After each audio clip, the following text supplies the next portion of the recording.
Maji wa kituo chetu cha One Media ndani ya nyumba. Leo tuko kikosi kizima cha One Media na tutakuwa tunajadili swala mzima hususan hii role ya hawa Gen Z kama ni gani katika huu ulimwengu wa kisasa. Hawa ni vijana ambao wamezaliwa kutoka pale mwaka wa 1997 mpaka 2014 pale, ambao hawa jamaa ni kwamba ni watu ambao wanataka ule uhalisia.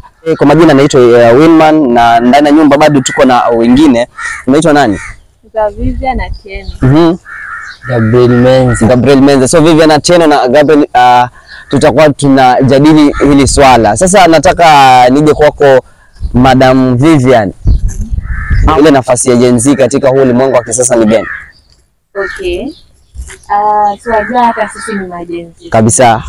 So naweza sema role of Gen Z si kitu kubwa. Kiangalia moja itakuwa technology of which ambapo Gen Z vile wanatumia technology si kama vile wale generation ile iliyopita vile walikuwa wanatumia. Unapata saa hii mimi naweza tu kwa creative niende pale TikTok alafu ni create a video, ama hata kama najua kuimba niende niimbe. Nikipata views mingi nitapata platform, mtu ataniita nini ati niende niimbe pahali, ndio hiyo naenda kwa studio. Kama naweza act vizuri naweza jianzisha tayari pale tuseme Instagram, alafu ni act vizuri ikigusa watu wengi, kwa sababu kama nafanya kitu perfect obviously itaenda mbali, si ndio?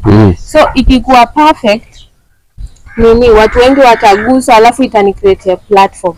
So I can say hapo hivyo kwa technology wanaitumia vizuri, wanaitumia kwa kupata kazi kama employment nini, wanaitumia kama job opportunities, kuwasaidia na finances na vitu vingi, na hata kujiadvertise unapata. Alafu the other role is leadership. Umesema vizuri, Gen Z anataka ajue nini imefanyika, kwa nini hivyo na ni ujibu vizuri, si ndio? Sasa tukiangalia kama government ya Kenya sahihi, kidogo tu nitaenda kwa politics. Tukiangalia hizo leadership vile ilikuwa, vile tumekuwa tukiongozwa, sisi kama Gen Z tumeona hatujakuwa tukiongozwa vizuri na wale watu. So kama sahihi Gen Z wanataka wao ndo wako mbele. So leadership, hata ukiangalia kwa vitu vingi sahihi, ukikompete na mtu mkubwa, most probably wewe ndo utachaguliwa, kwa sababu tuko na hiyo, tuko na knowledge, tuko na nini, tumebarikiwa. So we can lead.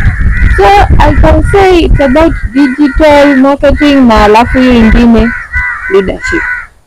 Asante sana Madam Vivian. Ni watu ambao wako vizuri kimitandao, ni watu ambao hawaslake. Bwana Gabi, unaweza swali hilo bado? Asante sana kwa huu wakati mzuri. Mimi nataka kujibu hili swali hivi. Gen Z amekuwa msaada sana kwenye hii generation ya saa hii, kwa sababu tukiangalia pale mwanzo ile maisha ya utengano, ikiwa wewe ni wakule, lakini sasa kufikia saa hii ilianza. Mimi nataka kusema in short, Gen Z movement imekuja imeleta kitu inaitwa social networking. Watu sasa wamejileta pamoja na wamefanya vijana wote mayuthi wote sasa hivi wanajuana wote, kama utafanya kusema Kenya mzima. So hii networking imesaidia sauti nyingi sana za vijana pale chini zinajulikana. Mtu anasikika na akiwa ana point nzuri yenye anaweza ingia from ground yenye haikuwa ingeweza kufika mbali, inajulikana kwa haraka because of that movement.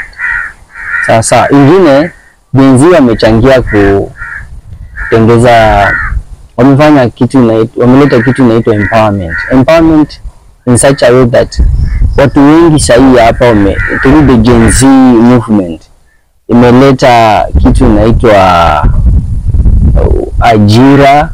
Sasa kupitia hizi ajira, kupitia hii movement ya Gen Z imetufanya kijana binafsi kiwa pale nyanjani ukitengeza kitu yako Gen Z ndio wanaichukua kama content au platform ya kusongesha mbele, na the moment wanaisongesha mbele huku umetulia unapata ka kitu. So empowerment imetufanya tunajingisha tu mahali kwa ajira kirahisi through that movement.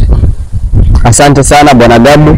So maybe nirudi tena before nirudi kwako Madam Vivian, vita vya Martha Karua kuingia kule Tanzania, tukaona kwamba kumeleta mlipuko wa maswala ama majibizano. Tunapata wabunge wa kule wakiwa wanashambulia Kenya na Kenya pia wakishambulia kule. Tunaona kwamba mpaka imefika mahala ambapo rais anatengenezwa katika hali ambayo hata si mzuri. Unamwona amewekwa mahali kwingine, unaona hata amevuliwa sijui nguo, amewekwa kwa jeneza. Umuhimu wa kuweka regulation kwa hawa vijana, ama unaona aje kama wewe? Hiyo swali ni nzuri. Sasa unajua, kwanza too much of something is poison. Hata kama kitu ni kizuri kiasi gani, ukitumia sana inaharibika. Sasa tumesema vizuri, inaleta empowerment, technology nini, lakini sasa unaona wakitumia sana, jamaa utaka pale mtandaoni sana, utaanza kufikiria vitu kama hivyo. So unapata kama mimi nilisema about digital marketing, sindi? Nilisema watu wanafanya hizo biashara, ama unapata mtu ana dance anapata views. Sasa yeye anakaa hapo hivyo, sasa anafikiria nini italeta views. Sasa anaona topic yenye saa hii inaendelea ni vile Martha Karua au activists, yani vile kunaendelea Kenya na Tanzania, si ndio? Anasema sasa nitapataje views? Anasema acha sasa nimtengeze huyu Ruto, nimweke kwa nini, kwa kaburi, watu watacheka, si ndio? Alafu views zitaongezeka, alafu TikTok itanilipa, Instagram itanilipa. Na unaona ata ukiangalia ata different angle, ukiangalia kwa entertainment ni vitu zinasaidia watu ile kucheka nini, lakini on the other side naona it's too much freedom. It's too much freedom. Naweza kusema tuna overdo ile, ukiitumia sana si vizuri. Lakini about hiyo kuweka rules and regulations, hapo sasa okay, on my side na ni president alisema hajakataa kuitwa Kasongo, si ndio? Of which alisema hizo vitu hata ataleta ile machine ya kutengeneza chapati, akasema mniite vile mnataka. Sasa yeye mwenyewe tayari ako very much comfortable, but ukiangalia kwa in layman language unaona si vizuri. Yes. Mimi nataka kuongezea hapo kwenye dadangu Vivian hapa amesema ina chupana kidogo. Ukiangalia hivi Gen Z kile kitu amekileta hapa, hii teknolojia ndio kitu imewasukuma sana. Sasa mimi kana naonelea hivi wameingia sana, Gen Z tumeingia sana pale kwa serikali, tukiangalia movement za wanasiasa, viongozi wetu. Lakini mimi naweza nikacall before watafute regulations, naweza call kwa serikali mimi wakuja hapa chini waangalie hawa watu wenye wamejingisha na hiyo movement. Haizi songa kama hatapata mafunzo zaidi yenye inaweza mfanya pale mbele huyu ujuzi wake usimhamu, lakini wewe unamletea kitu. Sasa wafundishe, na kama ni support wa wapi, support zenye zitawafanya pale mwisho isikuwe ni mtu anakaa kwa nyumba yake anatengeneza content kuhusu mtu, akipeleka pale juu anatafutwa. The leaders wasitumalize, wakuja hapa chini waangalie ni njia gani tukue na ile empowerment, tukue empowered kama Gen Z, ili tusaidike, tusitengeze vitu zenye pale mbele zitakuwa na effect kama hizi za mauaji. Sasa so bwana Gabu, maybe nikuulize hili swali, Z movement ianze ni kitu gani ambao wameleta wamebadili? Tukiangalia before tunaona hapo wamekuja waka strike hapo, president akafanya reshuffle ya cabinets wote, na tunaona akaongeza wengine pale, ama akaingiza wengine pale, na tunaona after sometimes kuna vitu vikachange kupitia hii force ya Gen Z. So wewe kama Gen Z, ukiangalia hivi ni muhimu gani wameleta katika hii government na katika hata hususan haya maisha ya sasa kama Gen Z, kile kitu ambacho wameleta? Asante sana. Unaona kizuri benefit yenye iko pale, naweza sema kama Gen Z imeletesha kwa jamii na serikali kwa jumla ni kwamba ukiangalia leaders wote wale heads of state ni wako kwa maofisi. Saa hii mtu akiwa anafanya jambo analifanya na umakinifu sana, kwa sababu anajua hapa nje kuna Gen Z, kuna kitu inaitwa Gen Z yenye itamlipua anytime. So mimi naona miaka ijayo, miaka inayokuja, hawa mavijana watakuwa wamenyusha vitu mingi sana hapa chini. Hawa watu wana jicho la tatu, wanaona paka yale siri, sijui wana uungu ndani ama ni nini, lakini wanaona sana yale yanafanyika. Unaweza jifanya unafanya kitu yako chini ya maji ukaja ukaonyeshwa na evidence, na to make the matters worse, evidence hata ikikosekana wanakutengezea. So nijipange. Asante sana Bwana Gabo. So the same question kwa Madam Vivian, the import ama benefits ambazo hawa jamaa wameleta kwa hii dunia ya sasa. Yeah, that is one. Yeah, according to Gabo amesema yake, but now naenda kuileta different.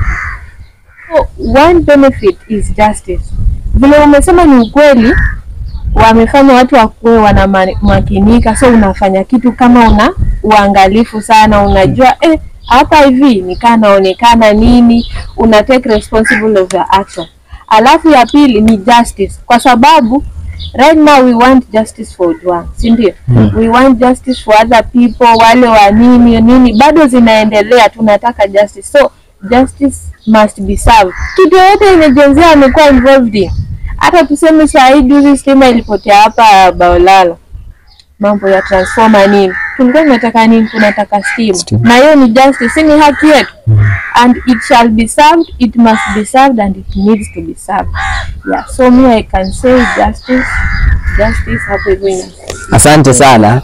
Before nikuje kwako kidogo, tumeona ya kwamba hawa ni wase ambao ni kama wanataka justice, ni kama wanataka ile ukweli, wanataka ile haki yao. So huwezi ukatoka nowhere ukawafinyilia hawa jamaa, na hawezi wakakuruhusu kwa vyote vile ukawafinyilia.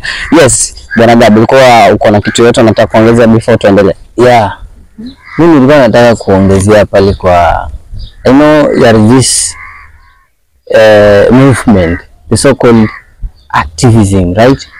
So hii activist ilikuja na mfumo mzuri.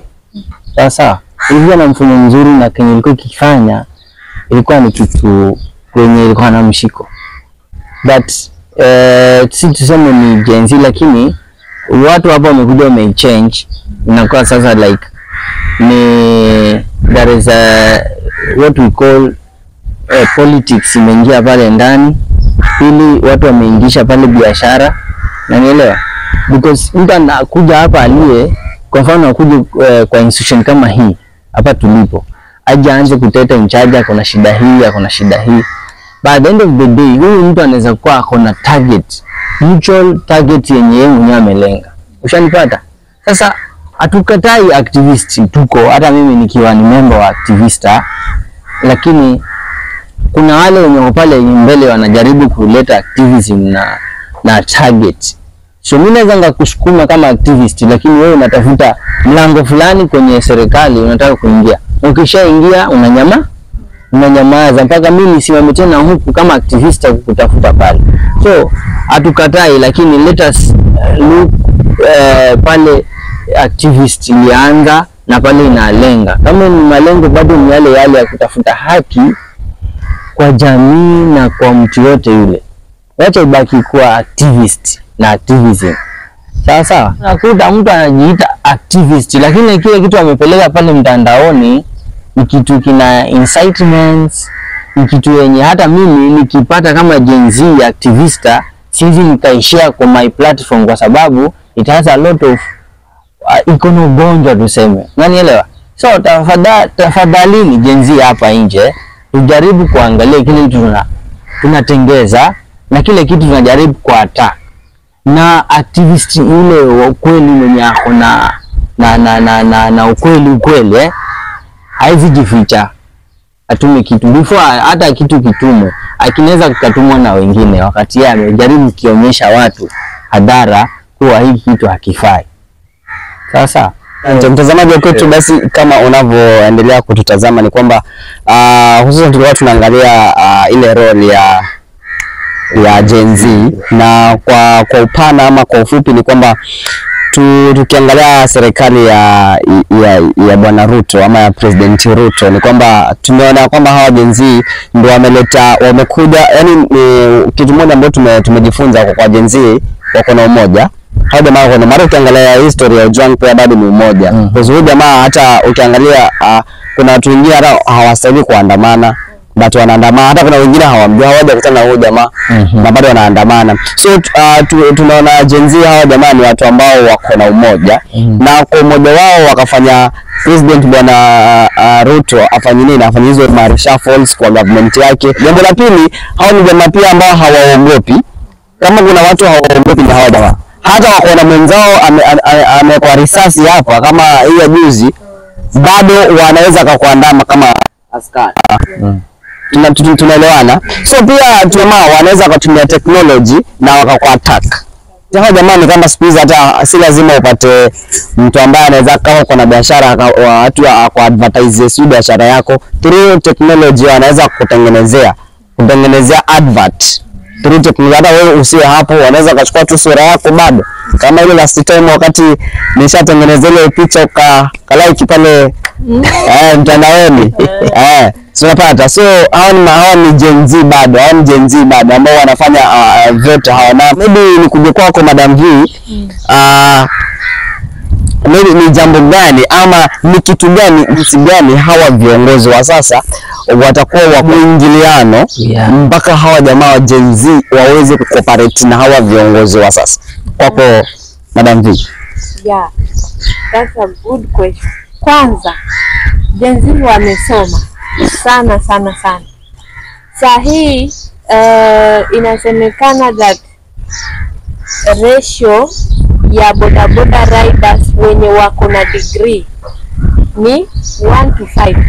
Unaona, kwa watu 5 mmoja ako na degree ama diploma ama certificate.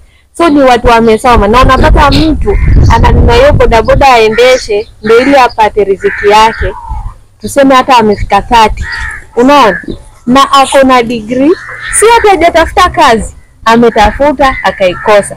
Lakini sasa kulingana na ile corruption yenye iko pale ndani, unapata mtu ametama tangu amalizi, ametama, alafu unapata rafiki yake anamwambia mimi hata nilipata through sijui rafiki ya babangu sijui nini. Sasa unaona huyu mtu, na unapata hata shuleni alikuwa anashinda ule, hata yeye ndo labda alisaidia ule mwenzake akapita. Unaona, sasa kuna ile uchungu, anaona yani hii Kenya hakuna haki, yani kuanzia as low as hapa kwa kazi. Unaona, so inamaanisha that they are idle.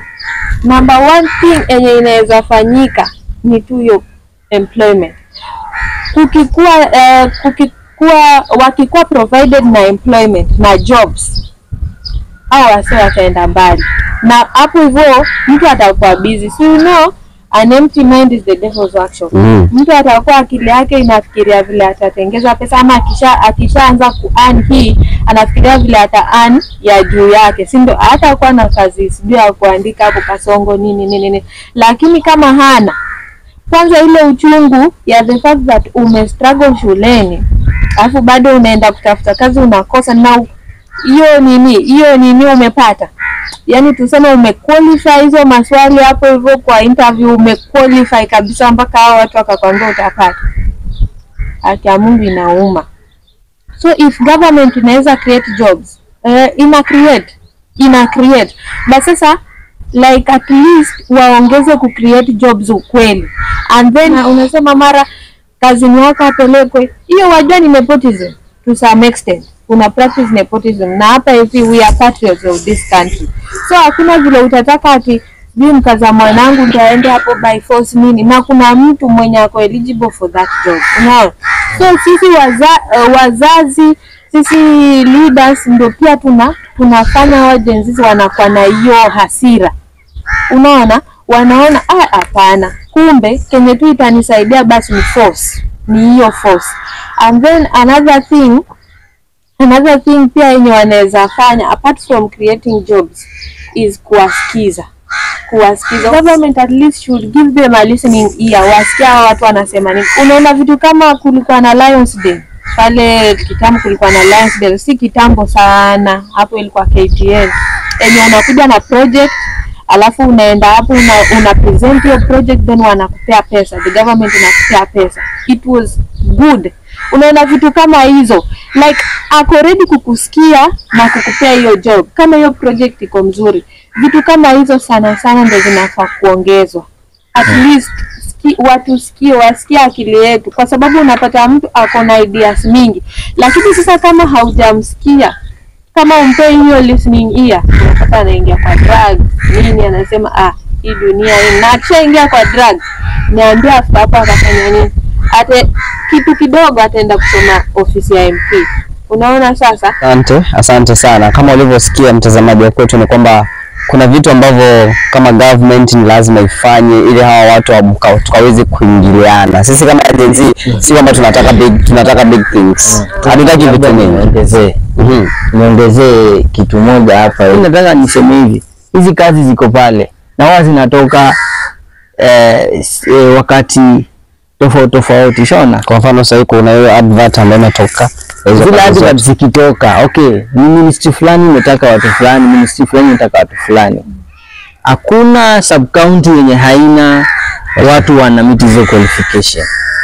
Bado tunaomba kama ni uchunguzi wa kugawanya hizi kazi ziende as per ward. Sawa. Wengine wameenda interview mpaka sasa wameweka mikono. Interview unapatana na mzee anakuangalia, anataka kukupatia qualification ya 10 years wakati umetoka shule miaka 3 imepita. Unapata nini? Anapata maokoto. Unaona namna gani? Asante sana. Yes. A different point apart from that. The world is evolving. Sasa hii dunia ina change. So unapata come 2030 haitakuwa kama saa 2025. So like vitu zina change, then tuko na Gen Z, then tuko na Generation Alpha. So the government inafaa accept, wazazi wetu wanafaa accept hawa watoto tayari, yani wako hivyo. Unaona, wao ni wale watu wanataka ukweli. Sitaki kutumia hapo. Watu wanataka ukweli kabisa, wanataka yani vitu ziko straight to the point. So wao wajaribu kutuelewa. Unaona? Wajaribu kuelewa the fact that internet inachangia hizi vitu, inaharibu ukweli, which is very true. Ishaharibika. Kukosa kazi imeharibu.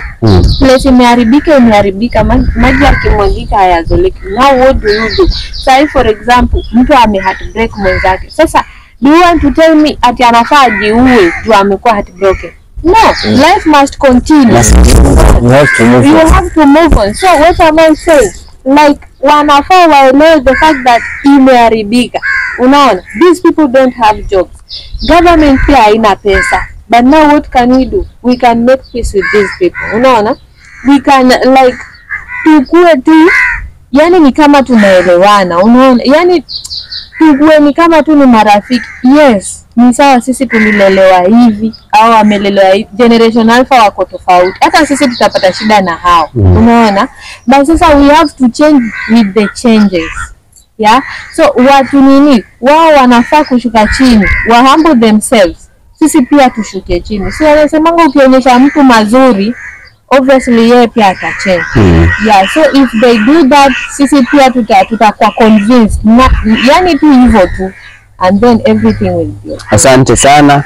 Basi mtazamaji, umepata kitu fulani hapa ama umejifunza kitu fulani katika hii discussion yetu, ni kwamba hata sisi Gen Z, kitu ambacho maybe tunaomba government ama tunataka government ili tukaweze kuwa na mwingiliano, ni kwamba kuwe na strategy ambazo watakuja nazo ya kwamba waweze kutukubali sisi kama Gen Z, kwa hawawezi wakatureverse tukawa kama venye walikuwa wao wakati ni wadogo.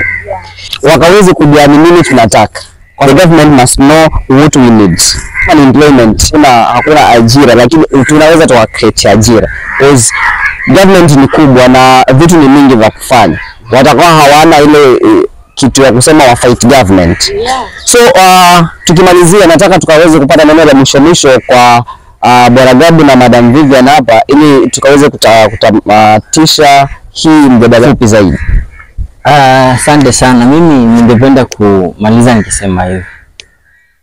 Na huu ni mwito kwa viongozi pale nje. Kiongozi nitazama saa hii, nataka nikwambie kufikia saa hii movement ya Gen Z iko active na iko live. Hawa ni wale wasee tunasema ni watu wako na ruthless focus. Hapa hakuna mtu anabaki. Sawa. Maana hawa watu hawashindi na chochote. So ukiwa pale wewe ni kiongozi, uko na ofisi yenye ni public office, na kuomba tafadhali fanya kazi ya ofisi, uache kuyumba pale, kwa sababu uenda leo ama kesho anytime naweza tolewa, kwa sababu hawa watu wako very active na they are there to correct you, to make sure that vitu zina work simply pale. Sawa. Vitu ziko pale zina work according to what they want, na they are very much ready. So naomba tufanya kazi yako na ukae ukiangalia kwa kuna hii movement yenye haizi kusaza, anytime naweza kutoa. Asante sana Madam V. We are patriots of this country. Unaona? Kenya is our country, Kenya is our land, Kenya is our motherland. Hata tukienda USA, bado sisi ni wa Kenya. So tunafaa tukuwe na upendo towards each other, to create peace, to create harmony, ndio ili the government and every other person atafanya nini, atatuachilia hizo kazi. Unaona, hata kama ni kustrike, hata kama ni kuandamana juu, one thing we notice is that tukifanya vitu kwa force tutazipata. Tumekubali, yes, lakini hakuna vile utakuja hapa uwe mwenzako hapa kando alafu utake nikupe kazi. So let's love each other. Unaona, tukubali hao wasendo sahi wako kwa government. Tukisha make peace with that, tukubali sahi our president is President Ruto, tukubali every other leader mwenye ako hapo, regardless of what wamefanya. Hapo ndo wao pia watatusaidia, hapo ndo wao pia watatucreatea job. So tushuke chini sote, sisi tushuke chini, wao pia wakubali Gen Z ndo the future Kenya. Unaona? So if we can do that, everything will be okay. Asante sana kwa wakati wenu. Tutapatana tena kwa discussion nyingine. Si tubarikiwe sote. Asante sana.